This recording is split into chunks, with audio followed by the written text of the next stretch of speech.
Hi, this is Lisa, and welcome to my channel. Today we're going to be working on quilted saddle pads. You can find a pattern linked below in the description. It's a free pattern and it will give you the basis on these 4 different styles of pads to fit the eventing saddle, dressage saddle, a hunter saddle, and a western saddle. Note that these patterns may be a little big for yours, so what I would suggest is testing them and trimming them before you finalize them.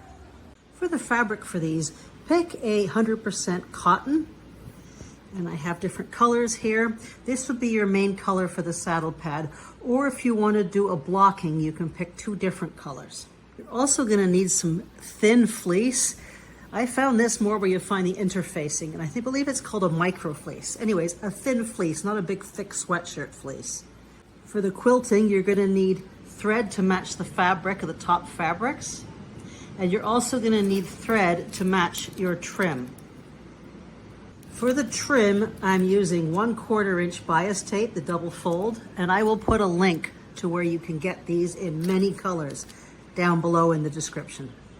The first thing we're going to do is make the fabric for the top of the saddle pad. And you can do that for 1 saddle pad or a bunch. I'm going to cut out enough of my white fabric to make 4 white saddle pads. So just a little extra than what I think I need. And I've got the 1 piece. And I'm going to prepare all of that before I cut out the pattern. And using the fleece, I am going to cut out a piece the same size as this fabric. And this one I can't rip. This one I have to cut. Before I start, I'm just going to iron the cotton piece. Now, you don't need to iron the fleece. If you have a right side down of the fleece, put that right side down and put the cotton right side up, if there is one, on top. And then you can pin around the corners just to hold it into place. For the quilting, you have the choice of doing it parallel to these lines or on a 45-degree angle. Saddle pads come on both sides. So I'm just taking a clean ruler and making a line there as my starting line. I then took a simple little piece and tried various lines apart, and I think I liked it between 4 and 5 millimeters apart. So you're going to need quite a bit of this color of thread, and put a little mark on your presser foot on where you're going to sew that. You can see here the mark I've put on with Sharpie so that I can use that to follow the previous line. Next, I'm going to start at that corner and sew all the way along that line I made with the ruler. And I'm using a smaller stitch. You can use anything between 1.5 and 2 for the stitch size. See that? Depending on your machine, it'll tell you what your stitch size is. So there's my first one. You don't need to back up before or after. Then what I'm going to do is put this on the line at the very start, matching this up there, and I'm going to sew another line parallel to that. And there's line 2, and I'm going to continue on there. Now this is a huge piece of fabric because it's going to probably make me 4 or 5 saddle pads. So you may want to work with a much smaller piece to start off with. You could also do some interesting lines just like that for your pad and leave the rest unquilted. When you're sewing, you can use your hands on the sides to hold it firm. Now I'm not going to run it while I sew because the machine is very loud. Once I've got that part done, I'm going to turn it around and finish doing this section. I finished all of that direction. Now you can leave it with just one way if you don't want to do a full quilting, or if you want, you can mark for a 90-degree angle and do the same in the other direction. Obviously, if you're just making one, you can guesstimate the amount of fabric you need. So there and there, and just quilt that section. And in some cases, you may want to highlight color that is not quilted the same way. So in this case, I have a flag ribbon or just a regular fabric, the same, just a different color, but these won't be quilted. So for these, you will still need a backing, and you can glue that to the backing, or you can do some other sort of quilt pattern on top. Now I have my prepared fabric. I have all the white to make multiple ones. I've done some purple with just the one direction, as well as some of this teal. And the flag I just glued on. Next, you're going to print out the pattern, and there's a link below, or you can make up your own patterns. And each of these are 2-piece patterns. Before making these, you can cut these out of the fleece and sew them together, and this is the line here for the seam. And you sew those together. This way you can test to see if the pattern is going to work before you go ahead. So here is my base pattern for the dressage one. Now you can make it wider, you can make it shorter. You can also trim this once you assemble the actual quilt. You'd rather have it a little larger than smaller. So once you've selected your pattern, cut it out. These patterns are facing, so everything on the right side is the front for the horse. I'm just going to mark that. When you're cutting them out, make sure you have one that way and one flipped down this direction. I am pinning these, and I'm making sure that these are going to be on an angle. Once I have those cut out, I'm going to put them right side together and sew my 1/4 inch seam allowance. Of course, you can actually glue that as well, but I prefer to be sewing in this respect. There it is sewn together. I am then going to open up the seam and press that open with an iron.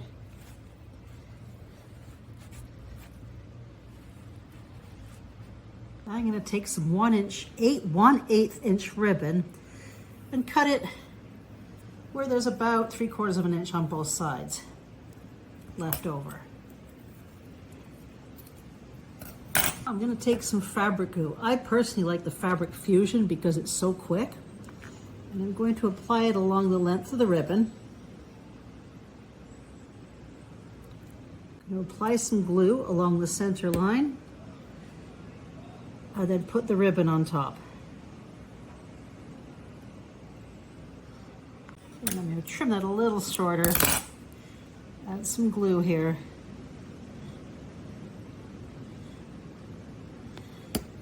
And glue that under, front and back.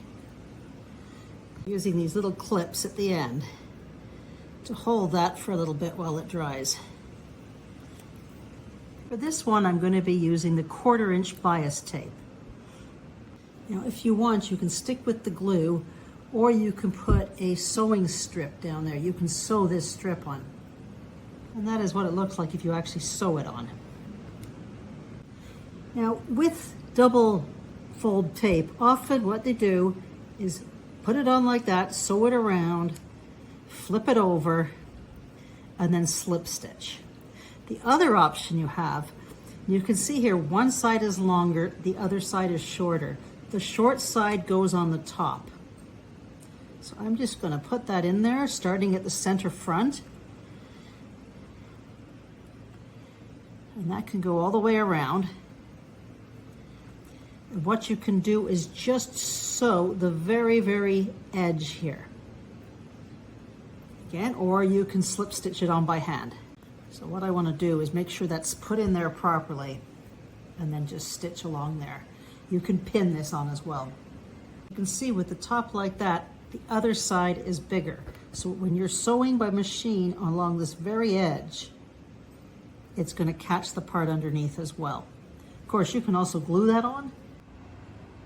When you're sewing this, you want to go very slow, maybe just a few stitches at a time, reposition and work around. It seems like the slowest, but it's the actual fastest way to attach all this. And I'm working at the center front, starting and ending there. When you're manipulating that, make sure your needles are down so that when you move it, the needle stays where it's supposed to be. Just going to work around that corner, make sure everything's stuffed in there, put it down, and do a couple more stitches. Put it down, adjust it again.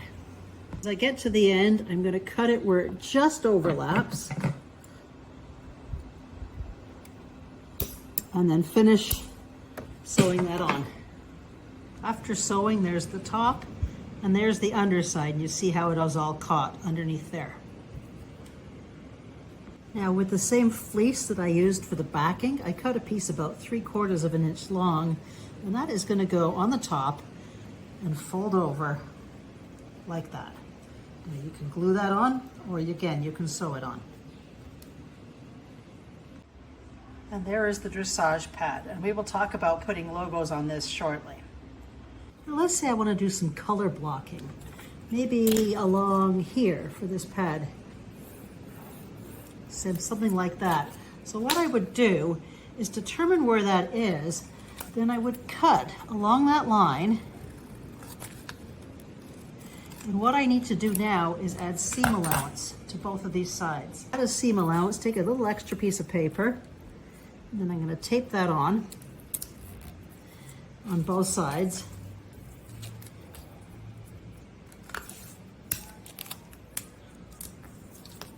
And I'm going to draw a 1/4 inch seam allowance along those lines.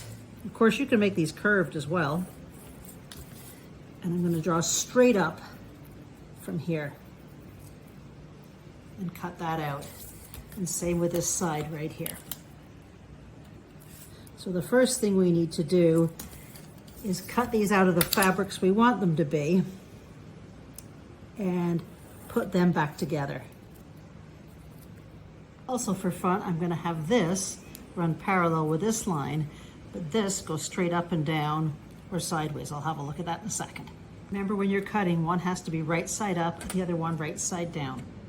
Then, using these as guides to make sure you have them correct, you're going to put those right side together and sew those back so that they're back to one piece. When you line them up before sewing, these edges should meet, not the top, but where the seam allowance will be. Now that I have my two pieces sewn together, I am going to take those to the ironing board and open up the seam allowance. Now I'm back to my two regular pattern pieces. I can put them together and sew this top seam again, like we did on the last one. Now there's the back and there's the front of what I have so far. Once you have it together, because you have it in pieces now, I would recommend putting it on the saddle, and if you want to make any changes, you can just trim around the edges if I want to make that a little shorter or something. Make sure it's going to fit the saddle. Now instead of the smaller 1/8 inch, you could also use a 1/4 inch ribbon down the center line. Up to you. There's my center wider ribbon put in the back. And I'm going to do the same thing as I did on the last one. Again, fitting that in and sewing around. I just find this is the easiest way to finish it. You can also glue a ribbon all the way around there if you want. Next, I'm going to take some cord and I'm going to glue this on top of the edge of this inside. Like that, all the way around.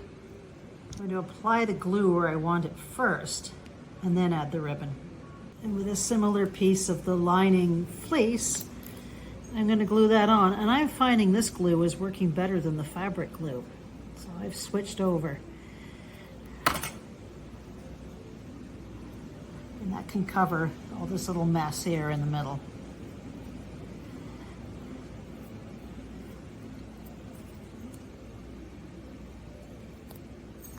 If you'd like to add the holders for the girth straps, you can cut a piece about that long. And then what we're going to do is turn under these two ends. We want it just the right length for the girth, and you can try that on the saddle before you decide how big you want that. So we're going to glue this under and then glue it down onto the actual saddle pad, or you can even tack it on with stitches. By holding it up next to the saddle, you can see where it should be. So I would want it to go from about there to about there. So like that, to like that. And you want to have it enough give so you can get the girth through there easily. And there I have the two attached, and I'm going to let them dry. And there is the cross-country one. And remember, the pattern is just a suggestion. You can try it on and trim it to what shape you want it before you actually finish off the edges.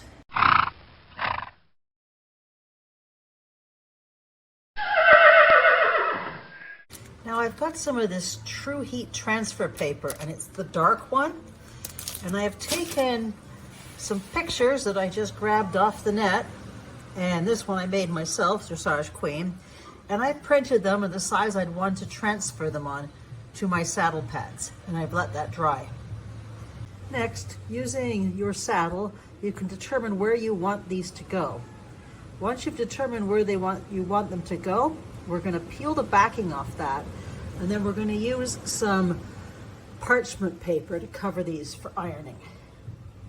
Now you're going to carefully peel off the backing and place it where you want them to go.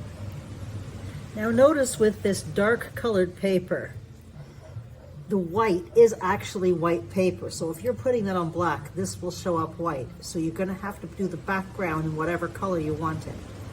There's 2 steps for this. The first is just to get it placed and heated.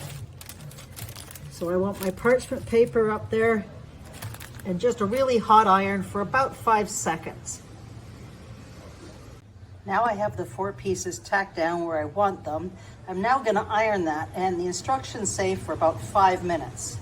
Now you can tell there should be no edge being able to pull up. If there is, you need more ironing. If not, you're good to go. The other things you may want to do is put more of these. You can put a little tag on here. I just found that too difficult when you're tacking up. But for more realism, there's the little ribbon that goes from here and goes underneath into the girth. You can have all those different things. So check online and see all the options you can do for these pads. And here are the 4 saddle pads of the different styles that I have finished. You can see you can do all sorts of things with them. And the Dressage Queen should be riding shortly.